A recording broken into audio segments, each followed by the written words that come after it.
বাংলাদেশের এক ভদ্রলোক জাপানে ঘুরতে গিয়ে জাপানের একটি 5 স্টার হোটেলে উঠলো। সেখানে গিয়ে সে সুইমিং করতেছিল।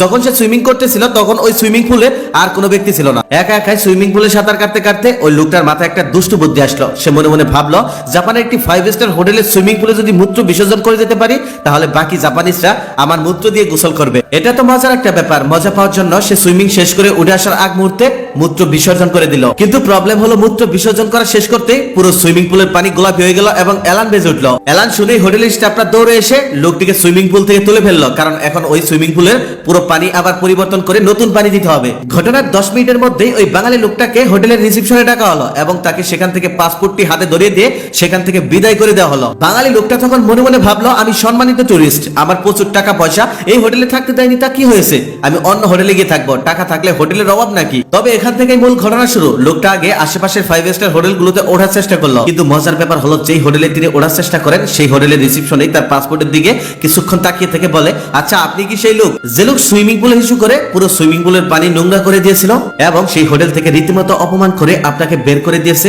সরি স্যার, আপনাকে গেস্ট হিসেবে আমরাও নিতে পারছি না, আপনি বরং অন্য কোথাও গিয়ে ট্রাই করুন। লোকটা তখন একের পর এক হোটেল দেখা শুরু করলো। সারাদিন ঘুরে সে শহরের সমস্ত হোটেল দেখে ফেললো, তবে কোনো হোটেলে তাকে আশ্রয় দিল না। সবাই একই কথা বলে তাকে বিদায় করে দেয়। এরপর লোকটা কোনো উপায় না পেয়ে 3 স্টার 2 স্টার হোটেলে ট্রাই করলো। সবাই একই কথা বলে বিদায় করে দেয় তাকে। সারাদিন তন্ন তন্ন করে জাপানের সমস্ত হোটেল ঘুরেও লোকটা কোথাও জায়গা পেল না। অবশেষে কোনো হোটেলে থাকতে না পেরে শেষমেশ নিজের এম্বাসিতে গিয়ে আশ্রয় নিল লোকটা। এম্বাসি থেকে তখন তাকে পরামর্শ দিয়ে বলল, আপনি যেই ভুল করে ফেলেছেন, জাপানের এমন কোনো হোটেল নেই যেখানে আপনাকে আর সারা জীবনের মধ্যে উঠতে দেবে, কারণ এই অপকর্মের ছাপ আপনার পাসপোর্টের মধ্যে লেগে গেছে। সুতরাং আর কোনোদিনই জাপানের কোনো হোটেলে আপনি উঠতে পারবেন না। তাই আপনার জাপান ভ্রমণ এখানেই সমাপ্ত করাটাই হবে আপনার জন্য সব থেকে বুদ্ধিমানের কাজ। লোকটার অপমান কিন্তু সেখানেই শেষ নয়। চলে আসার সময় পাসপোর্ট অফিসার পাসপোর্টে সিল মারতে মারতে বলল, আশা করি আপনি আপনার শিক্ষাটা পেয়ে গেছেন, অন্য দেশে আবার কখনো যাওয়ার সময় এই শিক্ষাটা ভুলবেন না। যাই হোক, লোকটা তখন বাংলাদেশে ফিরে আসলো এবং বাংলাদেশে ফিরে আসার পর পুরো ঘটনাটা ফেসবুকে স্ট্যাটাস দিল। সেই স্ট্যাটাসের লাস্ট লাইনটা ছিল এমন,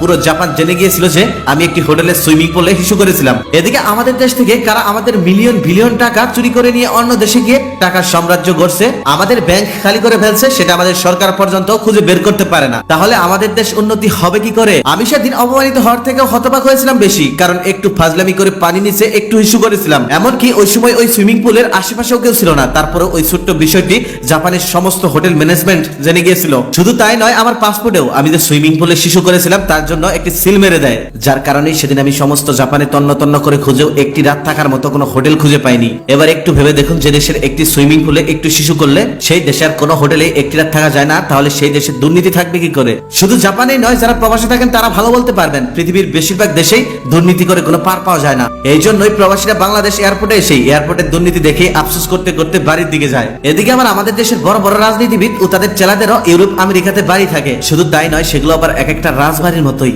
এভাবে যদি এই ছোট্ট দেশটাকে শুষে নিয়ে গিয়ে বাইরের দেশে সুখের সাম্রাজ্য সাজায়, তাহলে এই দেশটার কখনোই উন্নতি হবে না, দিন দিন শুধু নিচের দিকে যাচ্ছে। আচ্ছা, আপনাদের কাছে একটি প্রশ্ন, যারা নিরাপত্তার জন্য অন্য দেশে গিয়ে সুখের সাম্রাজ্য সাজায়, তারা কি করে দেশের উন্নতি করবে? যাই হোক, আজকের এই ভিডিওটি দেখে হয়তো বুঝতে পেরেছেন অন্য দেশের আইন সিস্টেম আর আমাদের দেশের আইন সিস্টেমের নমুনা। আশা করি আপনার মতামত কমেন্টে জানাবেন। চলুন দেশকে ভালোবাসি। সবাই ভালো থাকবেন, সুস্থ থাকবেন, আর ভিডিওটি ভালো লাগলে অবশ্যই শেয়ার করে দিন।